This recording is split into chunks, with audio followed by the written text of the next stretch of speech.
Channel pharmacy की दुनिया। आप सभी का स्वागत है। आप सभी को दशहरा की ढेरों सारी शुभकामनाएं। तो आज हमारे यूट्यूब के न्यूज़ चैनल में फर्स्ट टॉपिक हमारा है क्रोमेटोग्राफी। तो क्रोमेटोग्राफी बहुत इंपॉर्टेंट टॉपिक है। Bachelor 7 semester, B pharm 7 semester and M pharm first semester. ठीक है, एम फॉर्म आप किसी भी ब्रांच से हो, pharmacology, pharmaceutics, chemistry and other कोई भी ब्रांच, आपको फर्स्ट सेमेस्टर में इंस्ट्रूमेंटल एनालिसिस सब्जेक्ट पढ़ना है, जिसमें बहुत इंपॉर्टेंट टॉपिक क्रोमेटोग्राफी है। ठीक है, तो इंस्ट्रूमेंट एनालिसिस को हम समझ लेते हैं क्या होता है। इंस्ट्रूमेंट एनालिसिस का मतलब होता है, एनालिसिस का मतलब सबसे पहले समझते हैं क्या होता है। एनालिसिस का मतलब होता है एनालाइज करना। एनालाइज करना मतलब देखना, चेक करना। जैसे घर पे आपके बैग्स में कोई सामान पेरेंट्स लेकर आपके आए हैं, तो आप उसको जाते हो देखने, तो मतलब आप चेक करते हो वो कितने अमाउंट में क्या क्या चीज़ें आई हैं, क्या क्या चीज़ें कितने अमाउंट में और कितने क्वांटिटी में है, क्वालिटी क्या है और क्वांटिटी क्या है। ठीक है, तो वही एनालाइज करते हैं, चेक करते हैं। ठीक है, इंस्ट्रूमेंटल एनालिसिस, इंस्ट्रूमेंट का मतलब होता है इंस्ट्रूमेंट की हेल्प से किसी भी सब्सटेंस को एनालाइज करना, चेक करना, इंस्ट्रूमेंटल एनालिसिस होता है। ठीक है, तो हम बी फॉर्म 7 सेमेस्टर में, एम फॉर्म फर्स्ट सेमेस्टर दोनों में ये टॉपिक पढ़ेंगे क्रोमेटोग्राफी। और दोनों एग्जाम पॉइंट ऑफ व्यू से दोनों ईयर में, बी फॉर्म में और एम फॉर्म में इम्पॉर्टेंट है। तो सबसे पहले क्रोमेटोग्राफी को डिस्कस करते हैं। सबसे पहले क्रोमेटोग्राफी होता क्या है। ठीक है, क्रोमेटोग्राफी वर्ड्स किसने दिया है हमको, तो क्रोमेटोग्राफी को सबसे पहले माइकल टी श्वेट, ये है हमारे साइंटिस्ट। ठीक है, माइकल टी श्वेट ने 1903 में ये टॉपिक को सबसे पहले इन्वेंट किया। इन्होंने क्या किया, ये सबसे पहले अपना प्रैक्टिकल कर रहे थे, तो इन्होंने प्लांट पिगमेंट के प्रैक्टिकल के टाइम इन्होंने क्रोमेटोग्राफी का डिस्कवर किया। इन्होंने एक प्लांट पिगमेंट एक लीफ लिया, लीफ के पाउडर फॉर्म को एक सोल्यूशन में डिजॉल्व किया, लीफ के पाउडर फॉर्म को सोल्यूशन में डिजॉल्व किया। ठीक है, सैंपल में डिजॉल्व किया, इसलिए इसको हम सैंपल एनालाइट बोलते हैं। ठीक है, एनालाइट। ठीक है, सैंपल एनालाइट बोलते हैं। इसके बाद हम इसको देखते हैं कि एक हम पहले लेते हैं ब्लू रेड की तरह, ऐसा वो लेते हैं, पाइप लेते हैं, नली लेते हैं, जिसमें नीचे ऐसे निकलने के लिए, सब्सटेंस को निकलने के लिए, सोल्यूशन को निकलने के लिए होल हो। ठीक है, ब्लू रेड के शेप का कुछ है ये होल हो। तो इसमें हम क्या करते हैं, चूना भर देते हैं। चूना का मतलब चूना पाउडर फॉर्म में भरेंगे। चूना को हम क्या बोल सकते हैं, CO3। इसको क्या करते हैं, पाउडर फॉर्म में इसमें डाल देते हैं एंड इसके बाद इसमें लिक्विड डालते हैं। क्या डालते हैं, लिक्विड डालते हैं। लिक्विड में क्या रहता है, हाइड्रोकार्बन लिक्विड। लिक्विड में क्या रहता है, हाइड्रोकार्बन। ठीक है, इसमें लिक्विड हाइड्रोकार्बन डालते हैं। देन क्या करते हैं, जो सैंपल एनालाइट है, ठीक है, जो सैंपल एनालाइट है, इसको इसमें पोर करते हैं। ठीक है, इसमें डालते हैं तो सबसे पहले क्या निकलता है, इल्यूट, मतलब ये जो निकलने का प्रोसेस है उसको हम इल्यूट कहते हैं। ठीक है, ILUITE इल्यूट कहते हैं। तो इसमें सबसे पहले उन्होंने लिखा कि YONG, यॉक का मतलब है, वाई से क्या हो गया, वाई से येलो, ओ से ऑरेंज एंड जी से ग्रीन। ठीक है, जी से green, yellow, orange and green. Yellow colour का क्या निकला सब्सटेंस, जेंथ्रोफिल, जेंथ्रोफिल।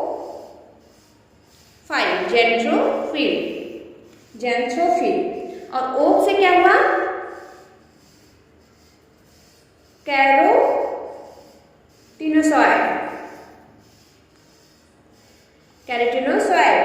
एंड जी से क्लोरोफिल।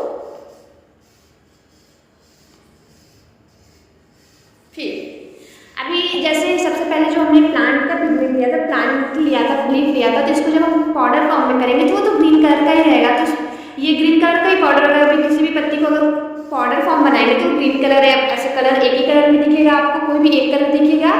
तो उसको जब हम वाटर में डिजॉल्व कर रहे हैं, किसी सोल्यूशन में डिजॉल्व करते हैं, देन इसका हम क्रोमेटोग्राफी से एनालिसिस करते हैं कि इसमें क्या क्या, मतलब इस जो लीफ है उसमें क्या क्या सबस्टेंस प्रेजेंट है। तो वो सबस्टेंस येलो, ऑरेंज और ग्रीन, 3 कलर, पहले yellow then orange then green, 3 substance अलग अलग कलर के निकले। तो जो येलो कलर का था वो जैंथ्रोफिल, और जो ऑरेंज कलर का जो था कैरोटीनॉइड, एंड जो जी था वो क्लोरोफिल सबस्टेंस निकला। ठीक है, तो हम सबसे पहले क्रोमेटोग्राफी को डिस्कस करते हैं। क्रोमेटोग्राफी होता क्या है? Chromatography is a separation technique used for the separation of components of a mixture using two immiscible phase। सबसे पहले लाइन देखते हैं, ये एक सेपरेशन टेक्निक है। सेपरेशन का मतलब अलग करने की टेक्निक है। जैसे ये सारे कलर्स को अलग किया इन्होंने, जैंथ्रोफिल, कैरोटीनॉइड एंड क्लोरोफिल को क्लोरोफिल को इन्होंने अलग अलग किया, अलग अलग कलर में सेपरेट किया। तो ये एक सेपरेशन टेक्निक है। सेपरेशन टेक्निक का मतलब होता है अलग करने की टेक्निक है। ठीक है, कब यूज की जाती है? जब दो इमिसिबल, जो आपस में मिक्स नहीं हो सकते हैं, इमिसिबल फेज हो, क्या नाम, मिक्सचर हो, उसको अलग करने के लिए क्रोमेटोग्राफी को यूज करते हैं। It is a non destructive technique. Non destructive का, डिस्ट्रक्टिव वर्ड का मतलब होता है विनाशकारी। नॉन मतलब ये विनाशकारी टेक्निक नहीं है, मतलब अगर जो दो सबस्टेंस है, इमिसिबल मिक्सचर है, अगर उनको हम सेपरेट करते हैं तो वो दोनों सबस्टेंस जो है वो डिस्ट्रॉय नहीं होते। ठीक है, वो सबस्टेंस डिस्ट्रॉय नहीं होते हैं। और नेक्स्ट लाइन क्या है? Chromatography after given by T sweat. मैंने सबसे पहले बताया था कि क्रोमेटोग्राफी टेक्निक को माइकल टी स्वेट ने 1903 में इन्वेंट किया था, दिया था। तो क्रोमेटोग्राफी का मतलब समझ लेते हैं। ये इसको 2 वर्ड्स में डिवाइड कर सकते हैं। ठीक है, 2 वर्ड्स में डिवाइड कर सकते हैं। फर्स्ट वर्ड है, आप ऐसे देख सकते हैं, the term chromatography is derived from 2 Greek word, chromatos and graphos. Chromatos का मतलब होता है कलर एंड ग्राफस का मतलब होता है राइटिंग, कलर राइटिंग। तो इसका मतलब ये नहीं कि कलर से राइटिंग करते हैं, इसका मतलब ये है, राइटिंग का मतलब यहाँ पे होता है टू कीप वॉच, देखते हैं मतलब, ठीक है, चेक करते हैं।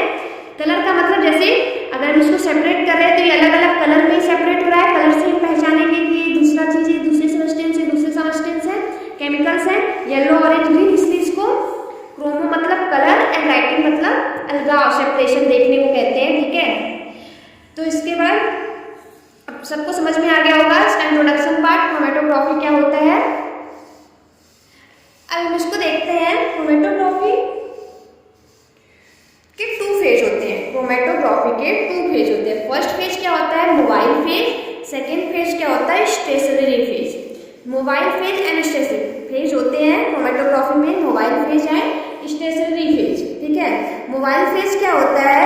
वो फेज जो मूविंग में हो, मतलब मोबाइल फेज का मतलब वो मूविंग हो, वो मूव करता है। स्टेशनरी फेज का मतलब होता है वो फिक्स्ड हो। ठीक है, स्टेशनरी फेज का मतलब क्या होता है? वो फेज जो हो वो फेज फिक्स्ड हो। Solid can not be used in the mobile phase. Mobile phase is a moving phase. ठीक है, समझ में आया? Mobile phase is a moving phase. ये क्या होता है? मोबाइल फेज जो होता है वो मूविंग फेज होता है। तो मोबाइल फेज में क्या क्या होती है, क्या क्या मोबाइल फेज के रूप में ले सकते हो?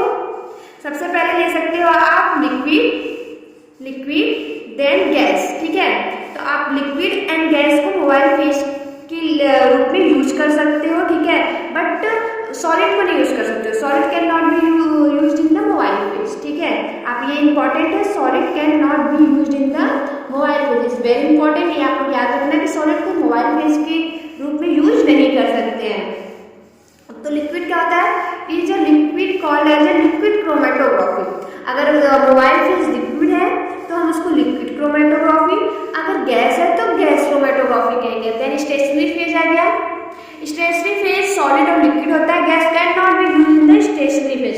गैस क्यों नहीं स्टेशनरी फेज के रूप में यूज हो सकता है? क्योंकि गैस जो गैस है वो फिक्स्ड नहीं रह सकता है, वो मूविंग रहेगा। बट स्टेशनरी फेज जो होता है वो फिक्स्ड फेज होता है, इसलिए हम गैस को यूज नहीं करेंगे एज ए स्टेशनरी फेज। तो कौन से हुए, solid and gas.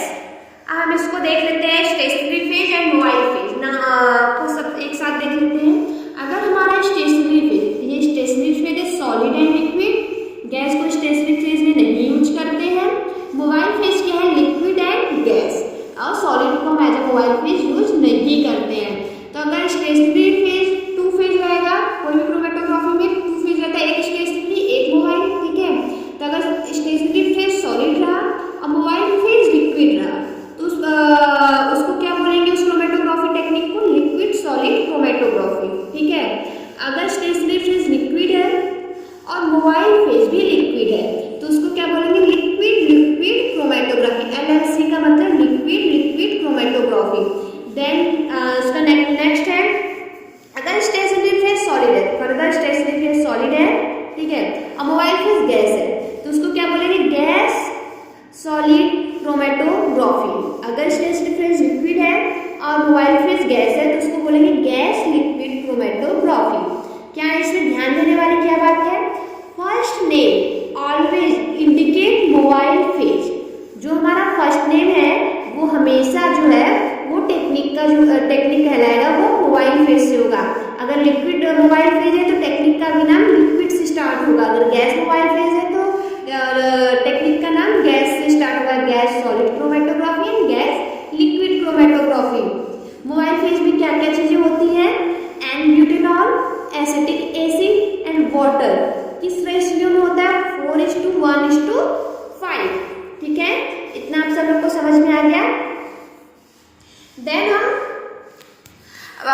Principle of separation, मतलब हम सेपरेशन टेक्निक होता है तो सेपरेशन के कुछ प्रिंसिपल को देखते हैं। तो फर्स्ट प्रिंसिपल क्या है इसका, stationary phase separation depend upon the stationary phase. जो सेपरेशन जो अलगाव होता है, अलग करना होता है, वो डिपेंड किस पे करता है, स्टेशनरी फेज पे, ठीक है। तो स्टेशनरी फेज कौन कौन से होते हैं, सॉलिड होते हैं, ठीक है। स्टेशनरी फेज कौन कौन से होंगे, सॉलिड होगा एंड लिक्विड होगा।